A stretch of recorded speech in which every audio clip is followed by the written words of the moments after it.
तो मुसलमानों की कमजोरी की सबसे अहम वजह शिया सुन्नी का तफरका है। ठीक भैया, आज अगर शिया सुन्नी का तफरका ना होता तो फलस्तीन इतना परेशान ना होता, जो सच्चाई है। भाई ईरान खुलकर फलस्तीन का साथ दे रहा है, अगर बहुत सारे शिया मुल्क होते तो फलस्तीन का क्या होता, आज फलस्तीन पर यह मुसीबत ना होती। कि भाई देवबंदी हो या अहले हदीस हो, ये सभी लोग कहते हैं कि इमाम अबू हनीफा रहमतुल्लाह अलैह, इमाम शाफी रहमतुल्लाह अलैह, इमाम अहमद बिन हंबल रहमतुल्लाह अलैह और भी बहुत सारे इमाम हैं, या मुहद्दिसीन में आप ले लीजिए, इमाम बुखारी, इमाम मुस्लिम, इमाम तिरमिजी, इमाम निसाई, इमाम माजा, बहुत सारे इमाम हैं।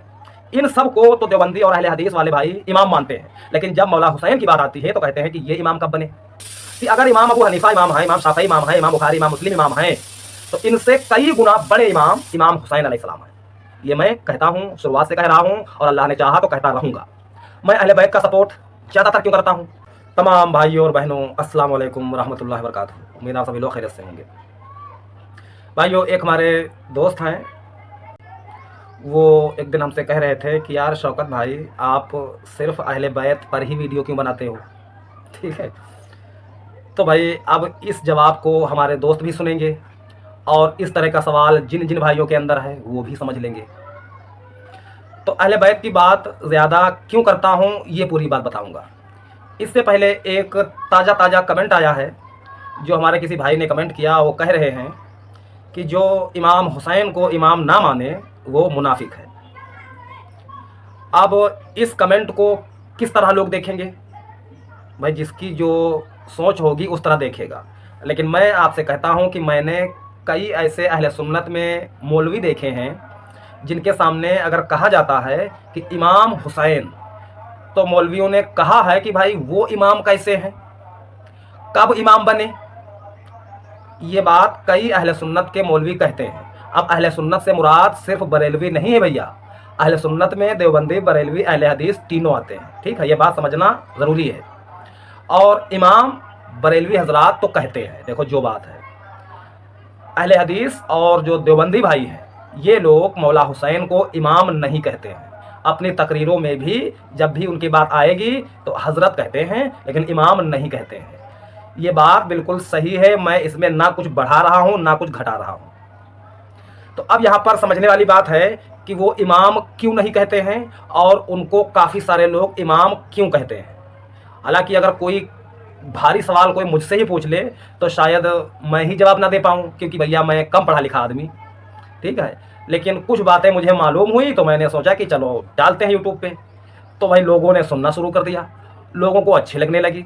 अब मैं ये भी देख रहा हूँ कि बहुत से ऐसे आलिम दीन हैं मेरे मोहल्ले में, मेरे आसपास, जो वो भी अपनी बातें यूट्यूब पर डालकर ट्राई कर चुके हैं, लेकिन उनकी बातें नहीं चलती हैं। अगर 2 साल पहले 200 सब्सक्राइबर थे तो आज भी 200-250 सब्सक्राइबर हैं।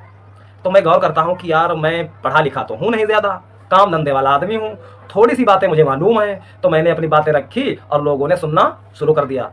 अब कई लोग कमेंट भी करते हैं कि भाई आपकी बातों से मुझे बहुत कुछ सीखने को मिला, आप अपना काम जारी रखें। तो भाई मैं अल्लाह का शुक्र अदा करता हूँ कि अल्लाह ने जो मुझे थोड़ा बहुत इल्म दिया है, तो भाई उसी आधार पर मैं अपनी बातें करता हूँ। मैं तमाम सहाबा को मानता हूँ जिन्होंने आप सल्लल्लाहु तआला अलैहि वसल्लम की खिदमत की, आपके साथ में रहे, वो सारे काबिल तारीफ़ हैं और हर मुसलमान को मानना चाहिए कि भाई जो सहाबी रसूलुल्लाह के मुखलिस हैं, उनसे जो लोग बुग़्ज़ रखेंगे तो भैया वो गड़बड़ी में है, उनको अपना दिमाग सही कर लेना चाहिए। मैं मौला हसन और हुसैन और इनके वालिद मौला इमाम अली अलैहिस्सलाम को इतना क्यों मानता हूँ, इसकी वजह यह है कि देखिए मैंने बता दिया आपको कि ज़्यादा मुझे मालूमात है नहीं। हाँ, उर्दू अभी पढ़ लेता हूँ। तो सबसे पहले आप ये गौर कीजिए कि रसूल पाक सल्लल्लाहु तआला वसल्लम की कोई भी बात हो, बड़ी से बड़ी बात हो, उनकी कितनी तारीफ़ हो, तो हर मुसलमान मान लेता है कि हाँ रसूलुल्लाह सल्लल्लाहु अलैहि वसल्लम की ये बात है। जब इमाम अली की बात आती है, हसन और हुसैन की बात आती है, तो बहुत से मुसलमान भाई सोच में पड़ जाते हैं। क्यों? क्योंकि उनको किसी ने बता रखा है कि इमाम अली मतलब मौला अली इमाम नहीं है, इमाम हसन इमाम नहीं है, हुसैन इमाम नहीं है, तो आवाम कंफ्यूज हो जाती है। तो ऐसे लोगों को मैं कुछ बातें सिखाना चाहता हूँ, बताना चाहता हूँ, ताकि हो सकता है अल्लाह उनके जहन में डाल दे और वो लोग भी इस मसले को समझ लें। खासकर देवबंदी और अहले हदीस भाई इस बात को गौर से समझें, और उनमें भी खास वो लोग जो आलिम और मौलवी नहीं हैं, आवाम से मैं कह रहा हूँ। कि भाई देवबंदी हों या अहले हदीस हों, ये सभी लोग कहते हैं कि इमाम अबू हनीफा रहमतुल्लाह अलैह, इमाम शाफी रहमतुल्लाह अलैह, इमाम अहमद बिन हम्बल रहमतुल्लाह अलैह और भी बहुत सारे इमाम हैं, या मुहद्दिसीन में आप ले लीजिए, इमाम बुखारी, इमाम मुस्लिम, इमाम तिरमिजी, इमाम निसाई, इमाम माजा, बहुत सारे इमाम हैं। इन सब को तो देवबंदी और अहले हदीस वाले भाई इमाम मानते हैं, लेकिन जब मौला हुसैन की बात आती है तो कहते हैं कि ये इमाम कब बने, ये उनकी तरफ से सवाल होता है। तो भैया मैं उनसे कहना ये चाहता हूँ कि मान लिया चलो मौला हुसैन अलैहिस्सलाम के दौर में उस वक्त के लोगों ने मौला हुसैन की बैयत नहीं की, उनको अपना अमीर मुकर्रर नहीं किया देश लेवल पर, तो बड़े अफसोस की बात है कि बहुत से लोग यजीद को तो इमाम मानने के लिए तैयार हैं, लेकिन इमाम हुसैन को इमाम कहने में उनको शर्म आती है। तो इसी बात को खास करके मैं लेकर खड़ा हुआ हूँ कि अगर इमाम अबू हनीफा इमाम हैं, इमाम शाफी इमाम हैं, इमाम बुखारी, इमाम मुस्लिम इमाम हैं, तो इनसे कई गुना बड़े इमाम हुसैन अलैहिस्सलाम हैं। ये मैं कहता हूँ, शुरुआत से कह रहा हूँ और अल्लाह ने चाहा तो कहता रहूँगा।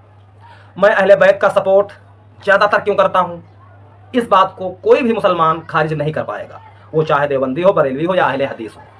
भाई सबको मालूम है कि अल्लाह के नबी सल्लल्लाहु तआला अलैहि वसल्लम ने तमाम सहाबा के बीच में मौला अली का हाथ बुलंद करके फरमाया कि जिसका मौला मैं उसके मौला अली। ये बात अहले सुन्नत की मजबूत किताबों में मौजूद है और अहले सुन्नत के बहुत सारे लोग जानते भी हैं। ये बात क्लियर हो गई।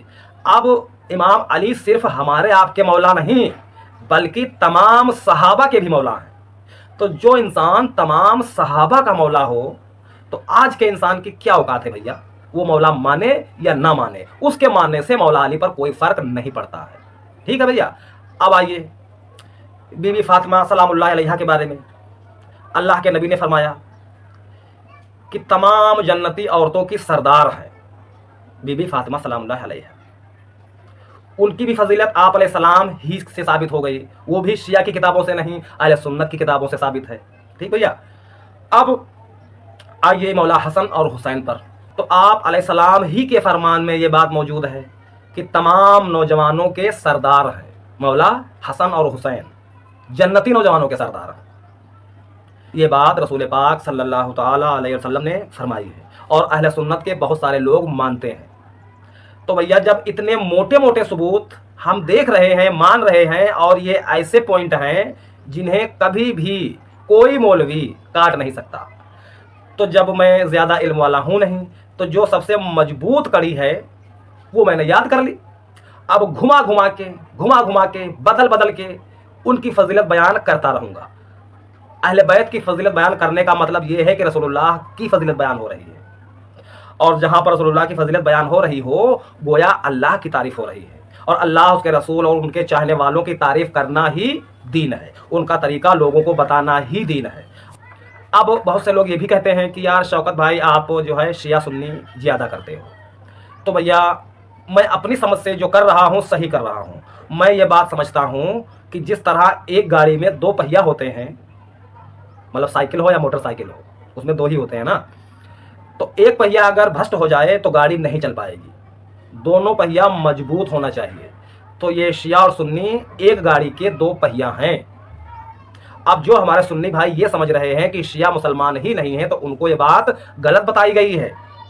अब बहुत से लोग अगर इसकी तबलीग करें कि शिया मुसलमान ही नहीं है, तो मुमकिन है कि भाई हज़ारों लाखों लोग उनकी बात में आ जाएंगे और वो शिया को बुरा समझने लगेंगे।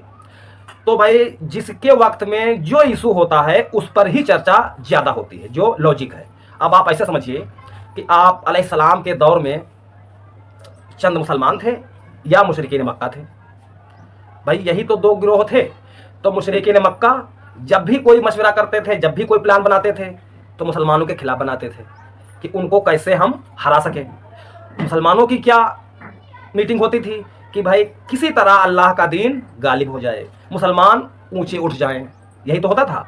तो भाई उस दौर में वो इशू था, तो मुसलमान और मुशरिकीन मक्का में बातचीत होती थी, मुनाजरे होते थे, जंगें हुई, फिर अल्लाह ने फतह दी।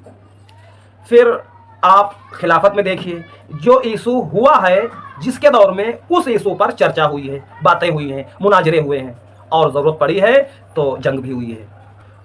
अब आप मौला हुसैन के दौर में आइए, उनके दौर में यजीद वाला इशू था, तो भाई यजीद के बारे में बहुत सारी बातें हुई और लोगों ने यजीद की बैत की और चंद लोगों ने मौला हुसैन का साथ दिया।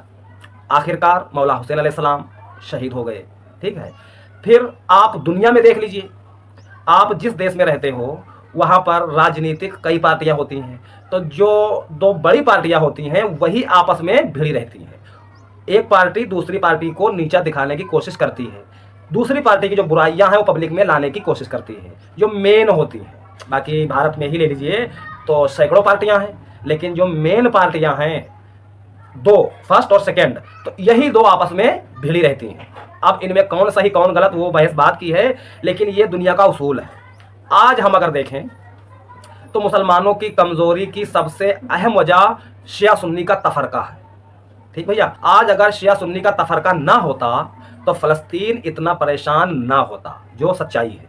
भाई ईरान खुलकर फलस्तीन का साथ दे रहा है, अगर बहुत सारे शिया मुल्क होते तो फलस्तीन का क्या होता, आज फलस्तीन पर यह मुसीबत ना होती।